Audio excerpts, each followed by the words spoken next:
By the way, this is, see, look, this is that. Yeah. Oh, yeah. It was for the poster. Oh, yeah. The original is better. It's much greener. Yeah. See, because normally this alligator would eat this bird, so the bird's trying to talk him out of it by reading to him about vegetarian living. Just one more book, please. Okay.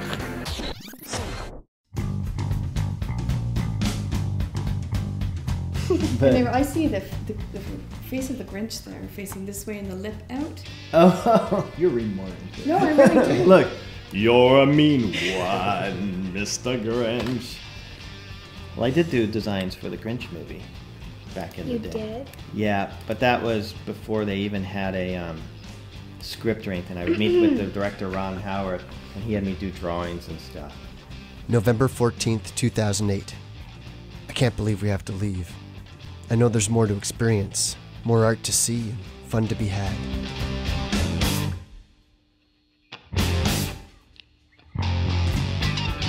You know how people say they take like 10 years to make a book? It's hard to believe until you see it. Lane pulled out notes, sketches, and draft design work for some of the book projects he's worked on. A lifetime of creativity and inspiration goes into each book.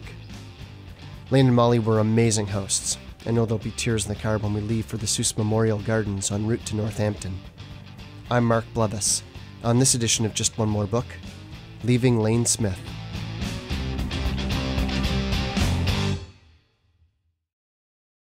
That's how I laid out the Princess Hyacinth book. Well, that's cool. My thumbnail and all. See that pink painting I showed you? That's my original vision. These are the types of things I draw. I was thinking of doing a sequel to Madam President called Drama Queen, where she's acting like a queen for the whole thing. So I'm just compiling little notes. Okay, these things take years and years and years to do. So, like John Paul George Ben literally took 10 years because but I mean, these are like all the notes over the years and various incarnations. I mean, look at all these guys, all the other guys laughing at Ben. And that was I think the first gag I came up with. Just it was going to be a joke about his giant signature.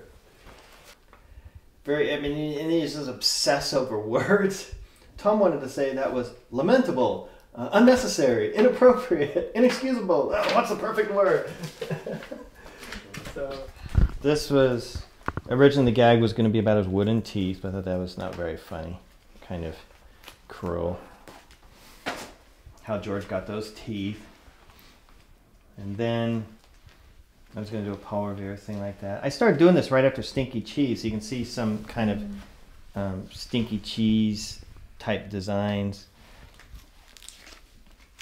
And just, I mean, it's just nuts.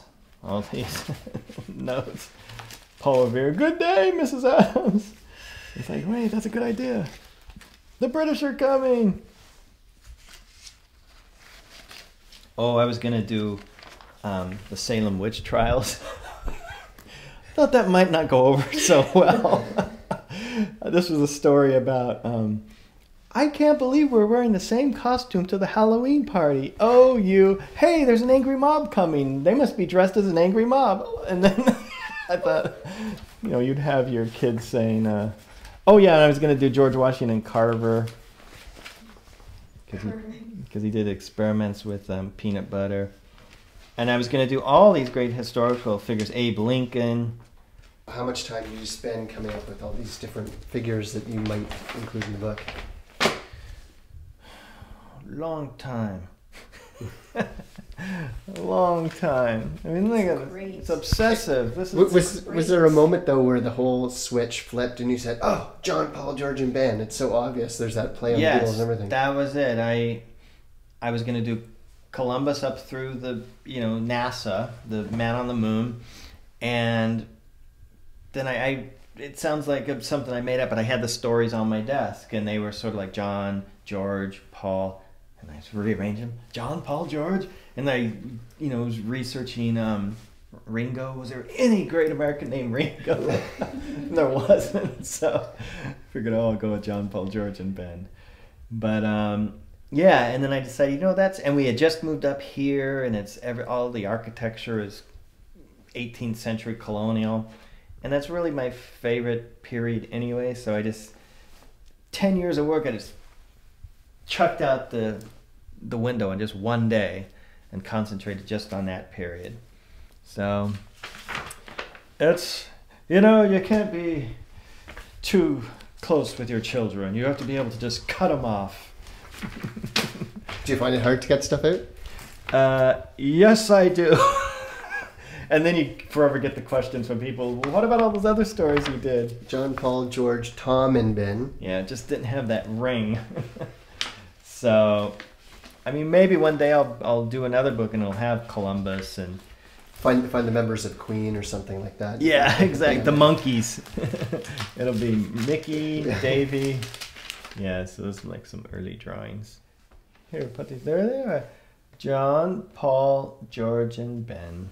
That's great. Yeah. Oh yeah, I was going to do John Adams at one point.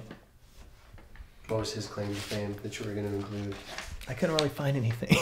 And I read David McCullough's book, and there's really not that much about his childhood other than his father tricked him into being a farmer one day and hoping that the boy would be so overwrought with the work that he would never complain again. But John was like, that was great, let's go farming again tomorrow. But there wasn't really enough of it to do. So, yeah. No, you can see how perfectly preserved. I just cram them all in. And then these are the books I had as a child. My big little books. And my golden books. For me, it's always the challenge of just trying to do something different every time. And not even pushing it so much as just keeping myself amused. So I'm very, very lucky to have that I can do a book like Big Elephant in the Room, which is really simple. And then Princess Hyacinth, which is a lot more detailed. And then just every, one will be in oil. Big Plans was mostly pen and ink. So I guess, yeah, I'm very lucky, but, and I don't know what that's due to, I guess. Well, I mean, I know we had a couple of hits early on, and so that's afforded John and I a luxury to, he says, I'm going to do 50 books about trucks. They're like, okay.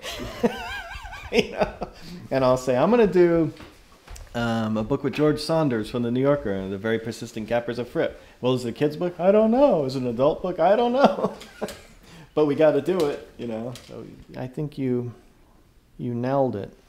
I don't think of myself as a troublemaker, but maybe I am. Is that really why you moved from New York City to the country? All right. My real name is not Lane Smith. Oh, it's funny you should mention that because we were wondering if there... It was a witness protection program. My real name is Theodore Geisel. You caught me.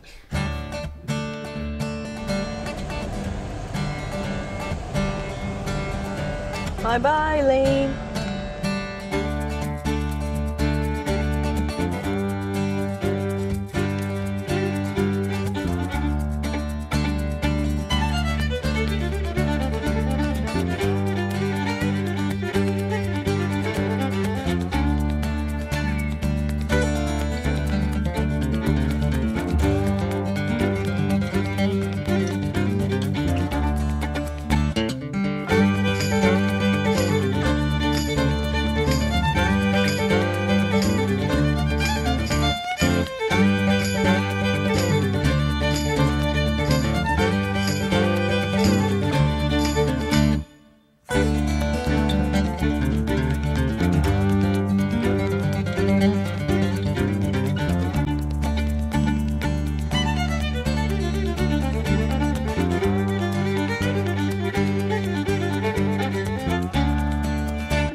I think it could happen if the economics were there. I mean, if Brian Selznick was smart, because when he did his, invention of Hugo Cabret book, it was all black and white, so it's not like he was trying to go for full color, so it was economically feasible.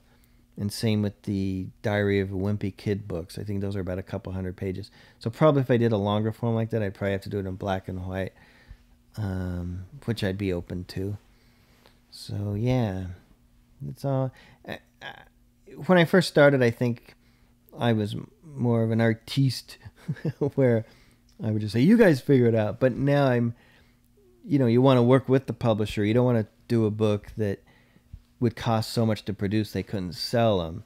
So you have to figure out a way where you can get your artistic ideas across, and not to sound too highfalutin, but you want to get your ideas across, but at the same time you want to make it reasonable at a reasonable cover price, and it would be silly to try to do a 500-page full color book that they have to charge $50 for.